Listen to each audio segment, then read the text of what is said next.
జకరియా ఏం చేస్తున్నారంటే ధూపము వేయుటకు లోపలికి వెళ్ళి ధూపము వేస్తూ ఉంటే సడన్గా ఒక దూత ప్రత్యక్షమయ్యాడు. ఆ వ్యక్తి పేరే గాబ్రియేలు దేవదూత. ప్రత్యక్షం కాగానే భయపడుతున్నాడు. మామూలుగా మనం రోడ్డు మీద వెళ్తూ ఉంటే సడన్గా ఎవరన్నా వచ్చి ఇట్లా టచ్ చేస్తేనే భయం వేస్తుంది. రాత్రికాల సమయంలో లైట్ లేనప్పుడు ఎవరయ్యా వచ్చింది అని భయపడతారు. అయితే ఈ వ్యక్తి ఎవరు లేరు అక్కడ, కొంతమంది ప్రార్థన చేస్తున్నారు వేరే చోట. ఆ ధూపం వేస్తున్నప్పుడు దేవదూత ప్రత్యక్షమై అంటున్న మాట, ప్రభువు దూత దీప వేదిక కుడివైపున నిలిచి అతనికి కనబడగా జకరియా అతన్ని చూచి తొందరపడి భయపడిన వాడాయను. అప్పుడు దూత అతనితో, జకరియా భయపడకుము. మీ పక్కనున్న వారందరి చెప్దాం భయపడకండి అని. భయపడకుము. నోరు తెరిచి చెప్దాం హల్లెలూయా. భయపడకుము. ఈ లోకంలో మనకు అనేకమైన భయాలు కనబడతాయి, ఉంటాయి. అయితే దేవుడు అంటున్న మాట భయపడకుము. చాలామంది భయపడుతూ ఉంటారు. భయము దేనివల్ల వస్తుంది? మనం భయపడటం వలన అనారోగ్యాలు వస్తాయి. భయపడటం వలన చింత, వేదన, రోగం ఎక్కువైపోతుంది. భయము వదిలి విశ్వాసంతో ఈ లోక యాత్రలో దేవుని కొరకు మనము జీవించాలి. దేవునికి మహిమ కలుగును గాక. ఆ దేవదూత ప్రత్యక్షమైనప్పుడు భయపడకుము అని చెప్పి తర్వాత ఏం చెప్పిందో చదువుదామండి.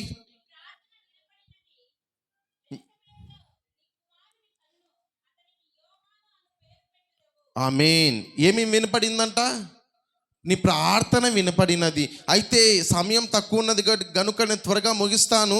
ఈ యొక్క వ్యక్తి దగ్గరికి ఆ దూత వచ్చి నీ ప్రార్థన వినబడినది, నీ ప్రార్థన నాకు వినబడినది. అప్పుడు ఆ వ్యక్తి అంటున్నాడు, కుమారుడు జన్మిస్తాడా?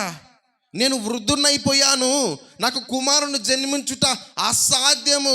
నా శరీరము చూసినట్లయితే వృద్ధాపము, నా భార్య శరీరం చూసినట్లయితే వృద్ధులైపోయారు. కుమారుడు జన్మించుట లోకరీత్యా అసాధ్యము అని అంటూ ఉంటే దేవదూత చెప్తున్నారు ఒక మాట, నేను దేవుని సముఖము నుండి వచ్చిన దూతను.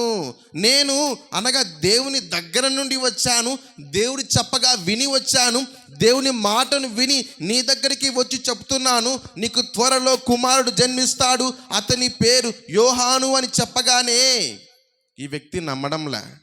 కొన్నిసార్లు మనము కూడా దేవుడు బాగు చేస్తాడు అంటే పరిస్థితి ఇట్లా ఉంది, రిపోర్ట్స్ ఏమో ఇట్లా ఉన్నాయి, ఏంటి నా జీవితం అని అనుకుంటూ ఉంటాము. రిపోర్ట్స్ మనుషులు ఇస్తారు చెక్ చేసి, కానీ దేవుడు మన యొక్క అంతరంగంలో ఉన్నటువంటి ప్రతి ఒక్క విధమైనటువంటి అనారోగ్యమును తొలగించి ఆరోగ్యము దయచేస్తాడు. దేవునికి మహిమ కలుగునుగాక. హల్లెలూయా. డాక్టర్స్ నిజమే చెప్తారండి, అబద్ధం చెప్పరు. అయితే వారికి ఇవ్వబడిన జ్ఞానముతో వారు నిజమే చెప్తారు. కానీ దేవుడు ఒక సెకండులో ఉన్న అనారోగ్యాన్ని కొట్టివేసి ఆరోగ్యవంతునిగా చెయ్యగలడు. దేవునికి మహిమ కలుగునుగాక. దేవునికి అసాధ్యమైనది ఏదీ లేదు. ఇది మనుషులు చెప్పలేదు, దేవుడే అంటున్నాడు. అబ్రాహాము నీకు కుమారుడు జన్మిస్తాడయ్యా అంటే నా పరిస్థితి చూడయ్యా అని తన యొక్క భార్య అంటుంటే దేవుడు అంటున్నాడు, యెహోవాకు అసాధ్యమైనది ఏదీ లేదు. మీరెందుకు చింతిస్తున్నారు? ఇక్కడ కూడా జకరియాతో అంటున్నారు, భయపడకుము, కుమారుడు జన్మిస్తాడంటే నమ్మలేదు. ఆ యొక్క దూత అన్నాడు, నీవు నమ్మలేదు గనుక, నీవు విశ్వసించలేదు గనుక నీకు కుమారుడు పుట్టి జన్మించి పేరు పెట్టేంత వరకు ఆ వ్యక్తి మాట ముయ్యబడి ఉంది, మాట్లాడలేకపోయాడు. ఎందుకు మాట్లాడలేదండి ఆ వ్యక్తి? నమ్మలేదు గనుక.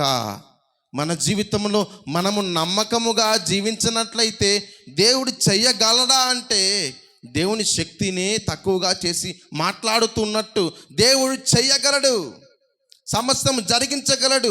ఇంటికి వెళ్తూ ఉన్నాడు, అందరు అడుగుతున్నాడు, ఏమి ఇంతసేపు ఉన్నావు, ఆ ప్రదేశంలో ఎక్కువసేపు నువ్వు ఉండకూడదు కదా అంటే ఆ వ్యక్తి మాట్లాడలేక సైగలు చేస్తున్నాడు.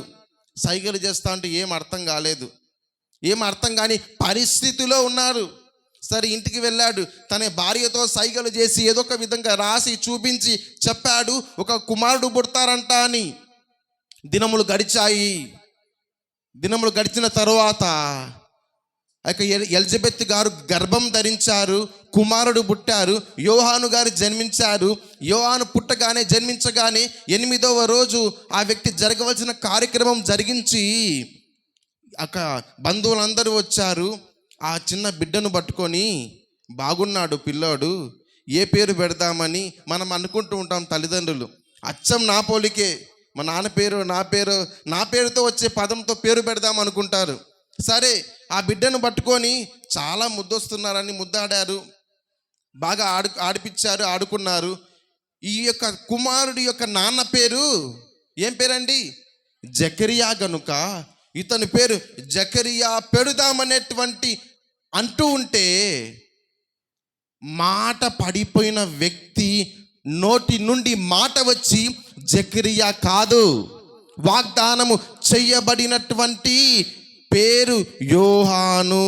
దేవునికి మహిమ కలుగునుగాక. దేవుడు తలుచుకుంటే రాత్రికి రాత్రే మన సమస్యను తొలగించి, మన శత్రువులను తొలగించి, మన నిందలను తొలగించి ఉన్నతమైన స్థితిలో మన దేవుడు మనల్ని ఉంచి నడిపించగలడు. మన దేవునికి సమస్తము సాధ్యము. మనుషులు సమస్యలను చూసి భయపడుతూ చింతిస్తూ లోకములో వాటిని చూసి అదే జీవితం అనుకొని సతమతమైపోతూ ఉంటారు.